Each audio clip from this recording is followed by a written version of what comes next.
Assalamualaikum warahmatullahi wabarakatuh dan salam sejahtera kepada semua pelajar dan pendengar. Kali ini kita akan bincangkan pula mengenai satu subtopik ya, iaitu polinomial. Okey, seperti yang kita nampak di sini, ini adalah ungkapan bagi suatu polinomial ya. Dan ungkapan ini biasanya kita akan denotekan dia dengan px lah ya, px. So jadi ini adalah ungkapan dia, iaitu an x kuasa n tambah an tolak 1 x kuasa n tolak 1 dan seterusnya sehinggalah kepada a0 ya. A0 dan x kuasa kosong. So x kuasa kosong adalah 1. So jadi kita hanya tinggal pemalan ni sajalah ya. So jadi dekat sini kita lihat ya, an ini apa? Ya, n ini apa? So an ini adalah perkali bagi x. Nampak ya? Ini adalah x, ini adalah x dan seterusnya, di mana a tersebut merupakan perkali bagi x. Boleh? N pula dia adalah merujuk kepada degree, ya, darjah kepada polinomial tersebut. Macam inilah ya, nampak ya? Kalau kita lihat kat sini x kuasa n ya. N itu adalah merujuk kepada darjah suatu polinomial dan dia mestilah merupakan suatu integer non-negatif. Ya. Apa maksud non-negatif? Non-negatif ni adalah nombor-nombor seperti apa? 1, 2, 3, 4, 5 dan seterusnya termasuk kosong. Ya, dia boleh kosong. Boleh? So, kita lihat satu contoh polinomial dan kita nak melihat darjah bagi suatu polinomial tersebut. Nampak tak dekat sini kita ada 3 contoh kan? A, B dan C. Nah, semua contoh ini adalah merujuk kepada polinomial satu pemboleh ubah. So, ada ke polinomial lebih daripada satu pemboleh ubah? Jawapannya ada. Nanti kita akan lihat contoh polinomial dua pemboleh ubah. Maksud dia apa? Maksud dia pemboleh ubah tu merujuk kepada yang ini ya, yang x ini. So jadi kalau kita lihat contoh terutamanya contoh B dan C ini, kita lihat dia punya pemboleh ubah ataupun variable dia hanyalah x saja kan. X saja pemboleh ubah dia. Jadi kita katakan dia hanya satu pemboleh ubah. Tapi kalau dia ada x, y, itu merujuk kepada dua pemboleh ubah. Kalau ada x, y lah. Macam ni. Kejap. Macam ni. Nampak? Kita ada 7x kuasa 2, y kuasa 8. Sini ada 3xy. Nampak tak? Dia ada dua pemboleh ubah. Contohnya dekat B kat sini. Part ini ada satu pemboleh ubah. Part ini ada satu pemboleh ubah. Tapi dekat sini ada dua pemboleh ubah. So, now how we determine the degree? Baik. Bagi satu pemboleh ubah seperti yang kamu nampak dekat sini. Untuk contoh yang pertama, px sama dengan 5 ataupun y sama dengan 5. Ini darjah dia adalah kosong. Sebab hidden here, kita ada x kuasa kosong kan? Macam ni. Dekat sini, kita ada x kuasa kosong sebenarnya. Macam ni. Dan kita tahu, x kuasa kosong is equal to 1. Jadi, kita perhatikan darjah dia adalah kosong. Boleh? Baik. Untuk yang B pula, kita lihat, kita ada X ni ada dua tempat. Actually ada 3 tempat lah. Kita ada X kuasa 3, kita ada X kuasa 1 dan hidden here adalah X kuasa kosong. Jadi apabila kita nak menentukan darjah bagi suatu polinomial, kita kena lihat pemboleh ubah yang mempunyai kuasa tertinggi. Saya ulang semula, kuasa tertinggi. Jadi kalau kita bandingkan ketiga-tiga ungkapan ini, kuasa tertinggi dimiliki oleh ini. Oleh sebab itu, darjah dia adalah 3. Yang C pun sama. Kalau kita lihat, darjah dia yang paling tinggi adalah ini kuasa dia 1, ini kuasa dia 2, ini kuasa dia 4. Maka darjahnya adalah 4. Okey?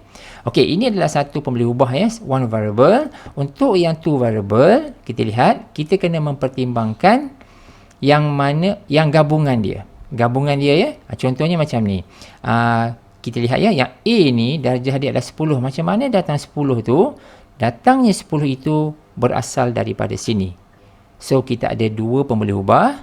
Satu pembuluh ubah ini 2, satu lagi pembuluh ubah adalah 8. So kita tambahkan indeks dia. So jadi this part gonna be 10. Yang ini adalah berapa darjah dekat sini? 1 tambah 1 kan? So darjah dekat sini adalah 2. Darjah dekat sini adalah 10. So kita ambil yang tertinggi. Sebab itulah kita dapat darjah dia 10 dekat sini. Boleh? So yang B pun samalah ya. Yang B pun sama. This part we have 1. This part we have 1. But this part it gonna be 1 plus 1. Iaitu 2. Sebab itu darjahnya adalah 2. Boleh? Okey. Now, kita pergi kepada yang ini pula. Ada satu statement dekat sini. Bukan semua ungkapan algebra adalah polinomial. Ya? Bukan semua ungkapan algebra adalah polinomial. Baik. Kita reverse balik kepada takrifan polinomial. Sekejap. Yang ini. Ini adalah ungkapan yang merujuk kepada suatu polinomial di mana berikut adalah dia punya syarat-syarat dia. Jadi cuba kita lihat syarat yang kedua ini, iaitu n itu. Iaitu yang merujuk kepada darjah suatu polinomial kan. Dia kata dia mesti suatu integer non-negatif. Ya, non-negatif. So jadi dia suatu integer ya, suatu integer. Apa maksud integer? Integer adalah nombor yang solid lah. 1, 2, 3. Dia tak boleh ya kalau 1/2. 1/2 itu bukan integer. So kita tak boleh terima. Contohnya kalau X ini kuasa dia 1/2. Boleh tak? Tak boleh. Itu bukan integer. So takrifan bagi suatu polinomial adalah pada n ini dia mesti suatu integer yang non-negatif. Ingat ya, integer. Baik. Oleh sebab itu, contoh-contoh yang saya nak tunjukkan yang di bawah ini adalah bukan suatu polinomial. Sebab, contoh yang pertama, cuba tengok ini, Px sama dengan 1/x tambah 10x. Yang 10x ini tak ada masalah sebab kuasa dia adalah 1. 1 tu adalah integer, tak ada masalah. Yang ini 1/x. 1/x, kalau kita tulis kat sini, 1/x adalah setara dengan apa? Dia setara dengan x kuasa negatif 1, bukan? So, cuba kita perhatikan. Kuasa dia sekarang adalah negatif 1. Negatif 1 ni adalah dia adalah negative number. So, kita tak boleh terimalah kat sini kan. Dia sepatutnya kalau dia merujuk kepada suatu polinomial, kuasa dekat sini tak boleh nilai negatif. Maka ini adalah bukan suatu polinomial. Boleh? So, yang B pun berkongsi idea yang sama. Kalau kita lihat, nampak tak ini? Ini semua ungkapan ini kan. So, this part tak ada masalah. Part yang kedua tak ada masalah. Part yang ketiga problem. Sebab apa problem? Sebab kuasa bagi X tersebut bernilai negatif 2. Iaitu dia adalah integer negatif. Itu problem. So, yang C pun sama juga. C tu problem dekat mana? C tu problem dekat sini. Dekat sini pun dah problem dah. Sebab set ni adalah kuasa apa? Kuasa 1/2, betul tak? X kuasa 1/2. Itu pun dah bukan integer. Ini satu problem. Dekat sini pun problem juga. Sebab 3/x. Ini X ni kat sini kan. Dia macam 1/x lah. So, bila kita naikkan ke atas, kita akan dapat benda yang sama. So, kita dapat kuasa yang negatif juga. Maka, C pun bukan suatu polinomial. Okey. So, yang D pun bukan, yang E pun bukan. Ya? Yeah? So, kamu boleh lihat lah ya, kenapa dia bukan. So, alasan dia senang saja. Antara expression, antara ungkapan yang ada di sini, nanti akan ada X yang kuasa dia negatif. Ataupun dia bukan integer. Itu saja. So, yang ini pun sama ya. Okey, habis yang itu, kita pergi kepada subsection yang lain, iaitu operasi polinomial. So, ini sebagai seperti biasa, operasi dia akan melibatkan benda-benda basic, iaitu penambahan, penolakan, pendaraban dan juga pembahagian. Ada 4 basic punya operation untuk polinomial. Kita lihat yang paling mudah dulu, iaitu penambahan dan penolakan.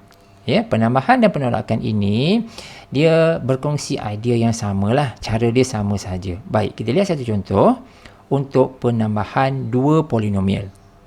Bracket yang pertama ini adalah the first polynomial, iaitu 2x kuasa 2 tambah 3x tolak 4. Dan yang kedua ni adalah polinomial yang kedua, our second polynomial, which is x squared minus 2x plus 5. So, apabila kita nak tambah ataupun tolak dua polinomial, kita akan, ayat mudah dia macam ni lah, kita akan gabungkan sebutan yang serupa.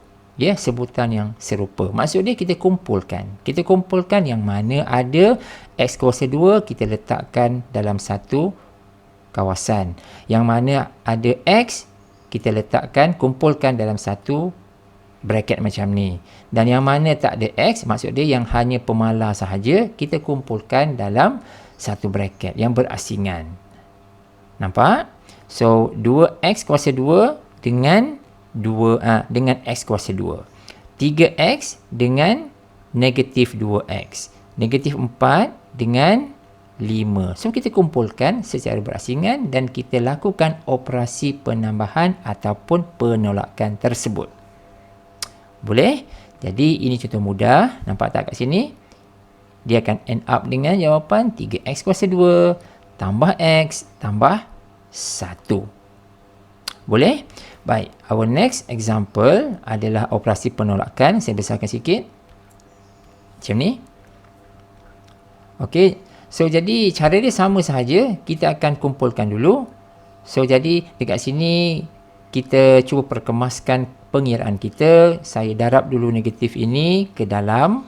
Jadi kita akan dapat the second line here. Kita dapat 2x kuasa 2 tambah 3x tolak 4. Tolak x kuasa 2. Negatif-negatif positif. So dapat positif 2x. Negatif positif dapat negatif. Kita dapat negatif 5. Bila sampai dekat sini baru kita kumpulkan dia. Ya, kita gabungkan ungkapan sebutan yang samalah. So, kalau x kuasa 2, x kuasa 2. Kalau yang x, x. Kalau yang pemalar semua. Kumpulkan semua seperti yang kamu nampak dekat sini. Dan kita ikut. Yang mana tambah, yang mana tolak.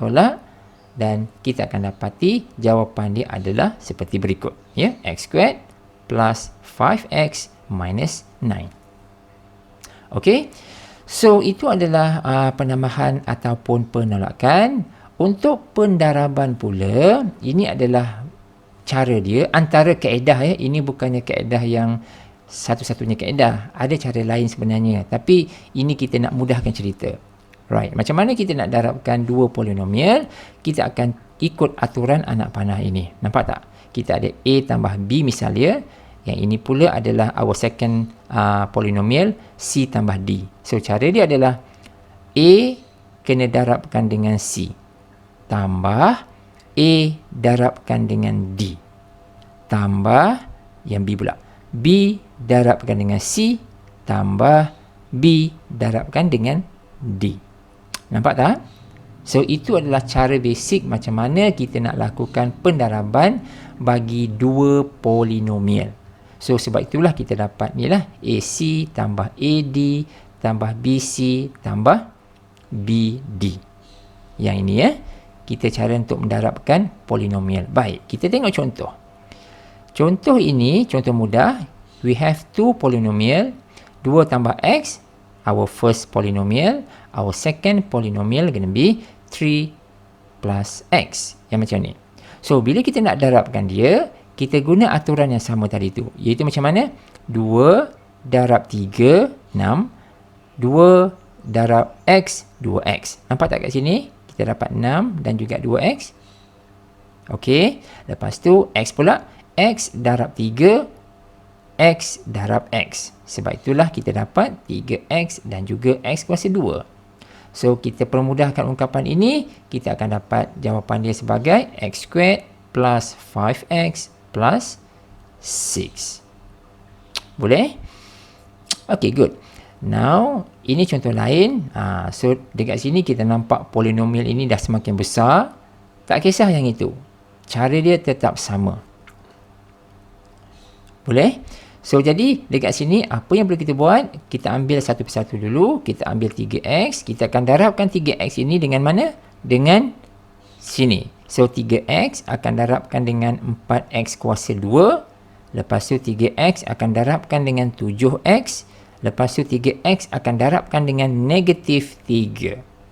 So, untuk proses yang itu, kita akan dapat yang ini. Akan dapat ni lah. 12x cube tambah 21x squared tolak 9x. Okey, itu satu part. Part yang kedua, ambil 2 pula.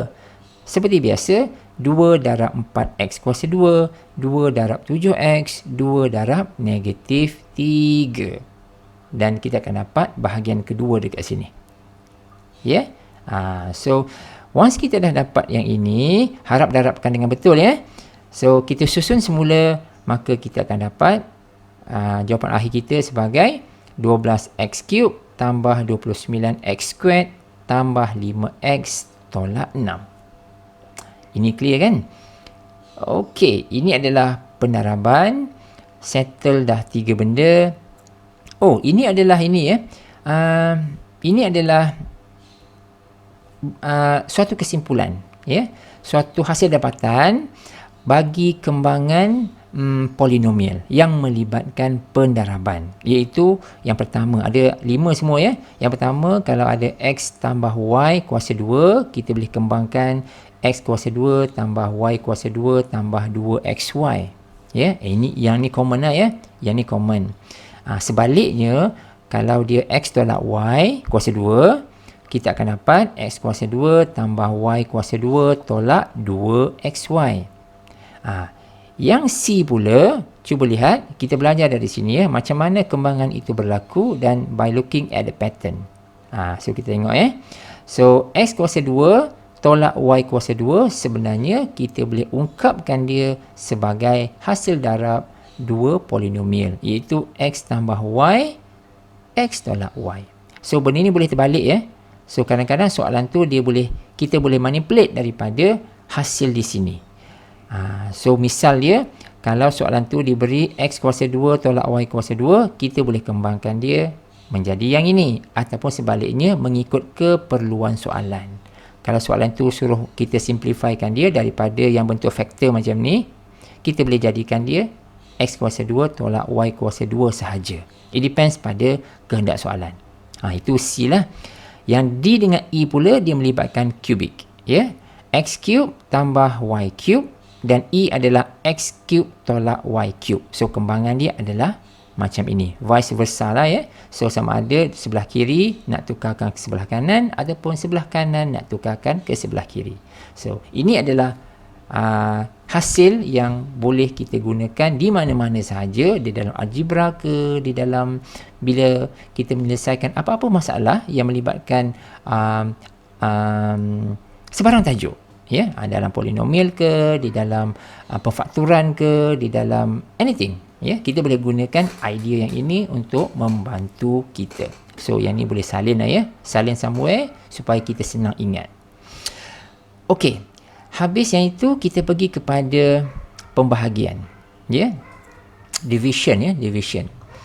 Baik, dekat sini untuk kita nak permudahkan, kita ada dua situasi sebenarnya pembahagian ini. Satu adalah pembahagian seperti biasa. Satu lagi kita akan melakukan long division, pembahagian panjang, long division ya. So kita belajar dua benda. Pembahagian seperti biasa ni, ini mudah. Nampak ya? Okey, ini adalah polinomial. Nampak tak ini? Yang panjang-panjang ni, ini adalah polinomial. Lepas tu dia kata polinomial ini dibahagi dengan 2x.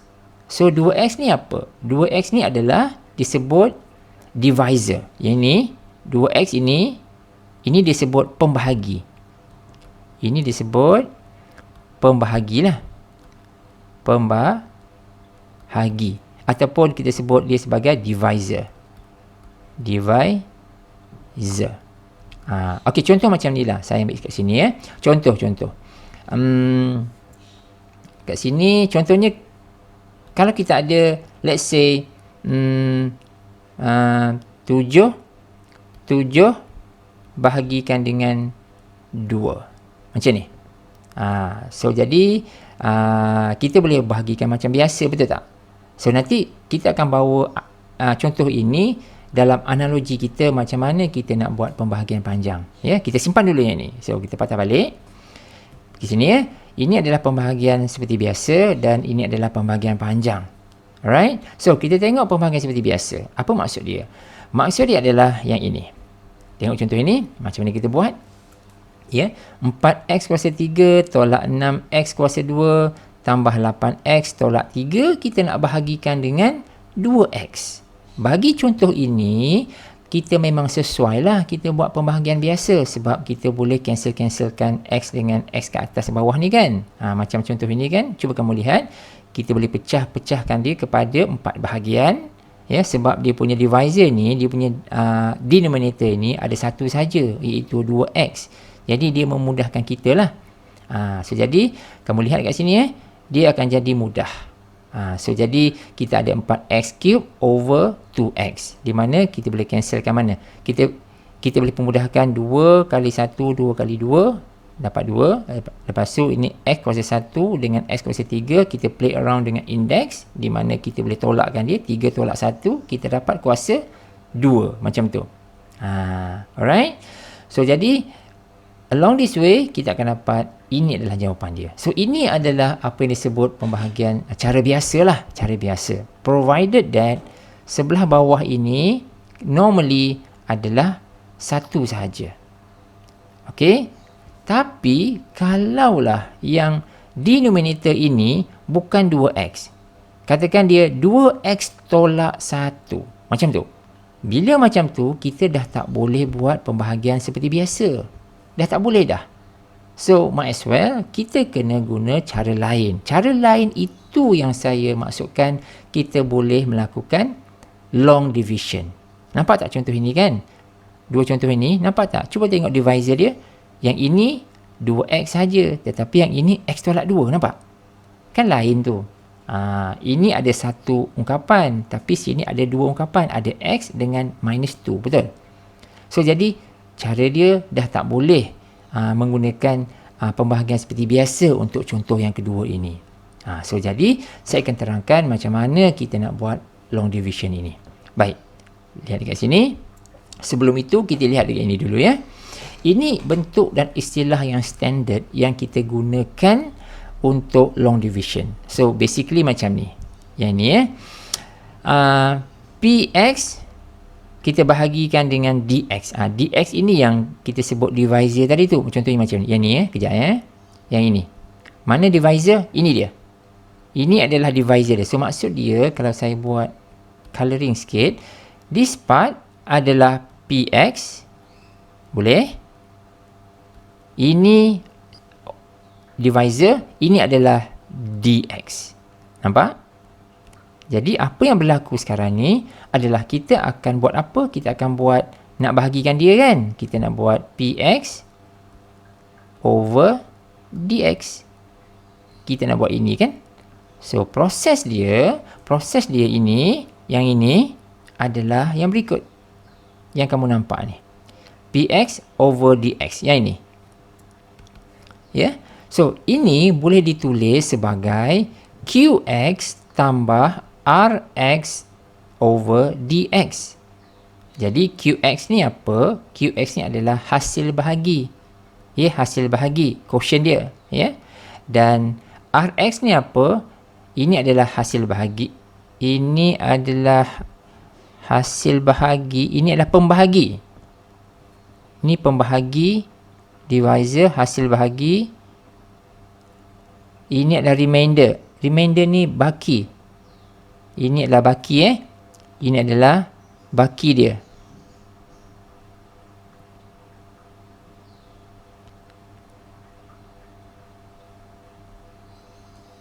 Ini saya betulkan. inilah baki dia. Right? So, inilah baki dia. Dan over dengan pembahagi. So, kalau tengok kat sini, kita mungkin tak nampak. Kita mungkin tak nampak. So, what happen is, adalah macam ni sebenarnya. Yang ini. Tengok saya kecilkan sikit biar semua orang nampak. So, what happen is, apabila kita nak bahagikan PX over DX, kita akan buat macam ni. PX dekat dalam, DX dekat luar. Lepas tu, kita akan buat kita akan bahagi long division, di mana kita nak lihat berapakah baki dia. So, jadi, bila kita dapat baki dia, maka kita akan, ini visual mudah macam mana kita nak buat. So, dia ditulis sebagai QX tambah RX bahagi DX. Baik, saya buat macam ni. Kita dah ada contoh macam ni tadi, betul tak? 7 bahagi 2. Ini ada analogi mudah. Macam mana kita nak buat? Right. Baik, apa yang kita normally buat adalah kita buat macam ni kan. 7 bahagi 2 is equal to 7 over 2, betul? Dan kita dah tahu dah jawapannya apa? Jawapannya adalah 3.5, betul tak? 3.5 ataupun kita boleh tulis sebagai apa ni? Ini kan sama juga dengan berapa? 3 1/2, betul tak? Ataupun kita boleh tulis dia sebagai apa? 3 tambah 1/2. Nampak? Semua ni sama sebenarnya. 7 over 2 is equal to 3.5. Is equal to 3 1 over 2. Sama juga dengan 3 tambah 1/2. Sama ni semua. Ini semua setara Semua sama sebenarnya. Baik. Macam mana kita dapatkan nilai ini? Baik. Kita buat daripada basic. Baik. Apa yang kita buat adalah, kita akan buat macam ni. 7 letak kat mana?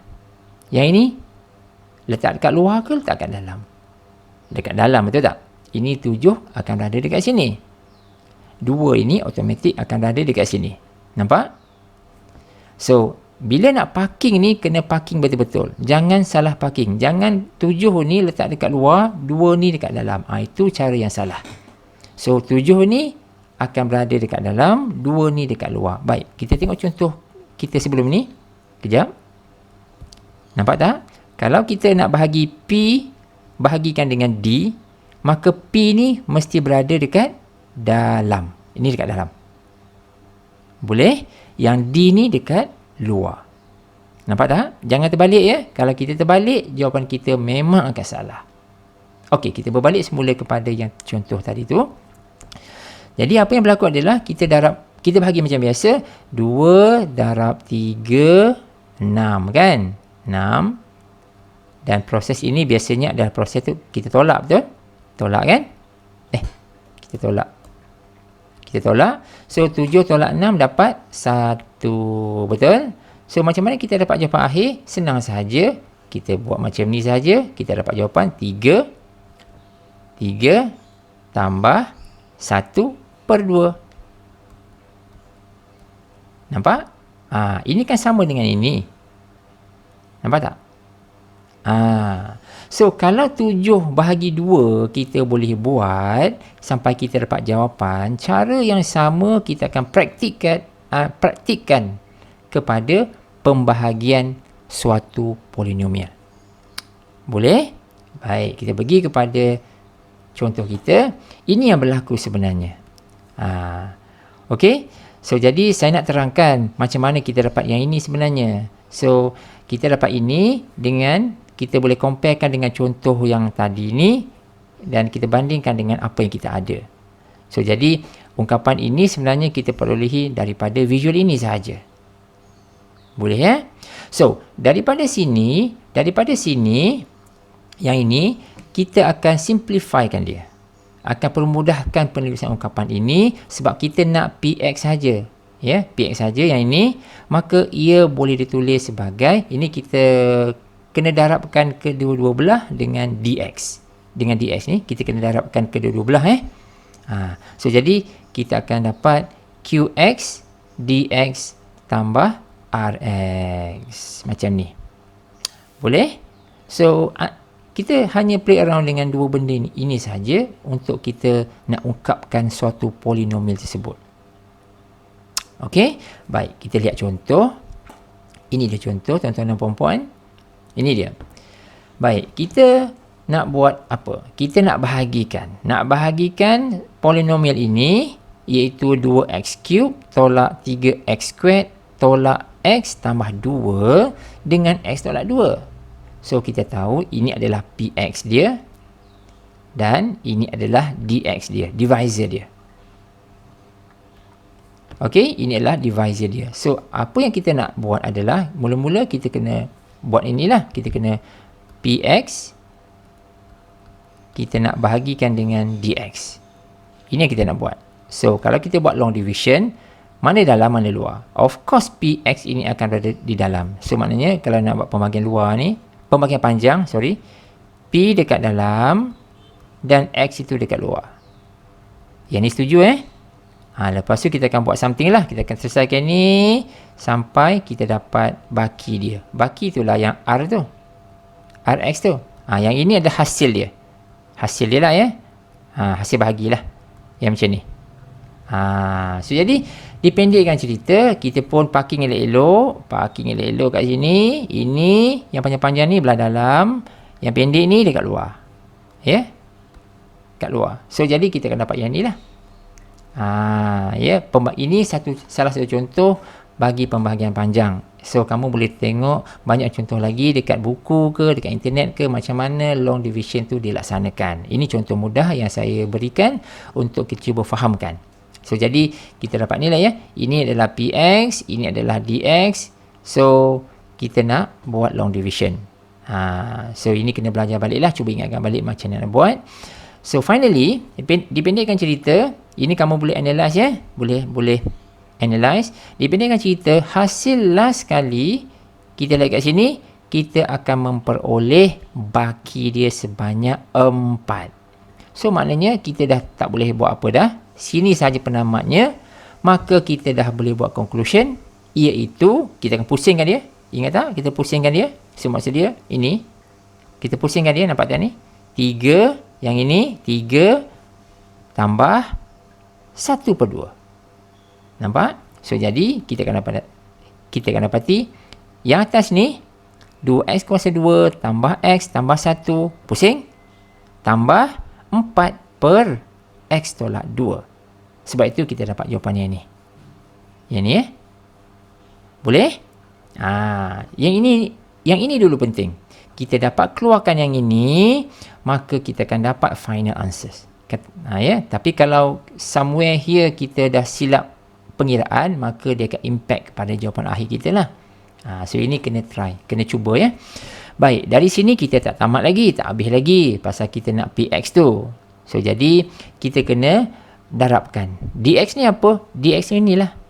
Dx kita adalah x tolak 2 kan? So jadi kita akan darabkan both side dengan dx. Sebab itulah kita dapat jawapan akhir kita sebagai yang ini. Boleh? Okey. So contoh ini sila cuba sila kita fahamkan macam mana kita dapatkan jawapan ini. So yang ni sama je jawapan dia. Baik, we try another example. Kita ada contoh ini pula. Kita ada x³ tolak 2x tambah 5 dibahagikan dengan x kuasa 2 tambah 3x. So seperti biasa, this part akan jadi px, this part akan jadi dx. Di mana kita akan bahagikan lah macam biasalah bahagikan bahagikan ini dx, ini px. Jangan terbalik. Dan kita akan cuba selesaikan, nak tengok apakah baki dia. So dekat sini kita akan dapat hasil kita lah. Hasil bahagi kan. Dan lepas tu baru kita pusingkan dia untuk dapatkan jawapan. Macam tu. So jadi this is another example that I hope student akan try to learn how to do the long division. Dia simple ke tak simple ke, kena cuba Nampak tak kat sini? Saya buat satu penambahan dekat sini walaupun yang ini tak ada. Soalan ini dia ada x³ tapi tak ada x². Nampak tak? X kuasa 3 ada tapi x kuasa 2 tak ada. X kuasa 1 ada, x kuasa kosong ada. So untuk dalam pengiraan, untuk permudahkan, ini tak wajib ada untuk permudahkan kita punya pengiraan, eloklah kita letakkan kosong kat sini supaya senang proses kita untuk tolak-tolakkan semua ni nanti. So jadi dipendekkan cerita, apabila kita buat long division, please learn from these steps. how to do the long division, kita akan dapat jawab baki dia adalah 7x tambah 5 katakan. Macam ni So jadi kita dah dapat ungkapkan dia sebagai x tolak 3 tambah pusing 7x tambah 5 per dengan x kuasa 2 tambah 3x. So our final answer adalah yang ini. Nampak tak kat bawah ni? Ini cara kita tulis ini kena betul So from here baru kita adjustkan balik, kita nak dapatkan px kan. So apa tu dx? Dx tu adalah yang ini x kuasa 2 tambah 3x ni. Itu adalah dx kita. So kita akan multiplykan both side dengan dx. Sebab itulah jawapan akhir kita adalah yang ini. Boleh? So kepada sesiapa yang dah mahir long division, it gonna be very easy. Kepada yang baru nak cuba fahamkan, sila cuba beberapa contoh yang saya beri, support dengan contoh-contoh lain di dalam buku rujukan yang lain. Okay guys, so saya rasa sampai sini dulu teaching video saya untuk kali ini. Kita akan jumpa pada teaching video yang akan datang. Thanks for watching. See you in the next video.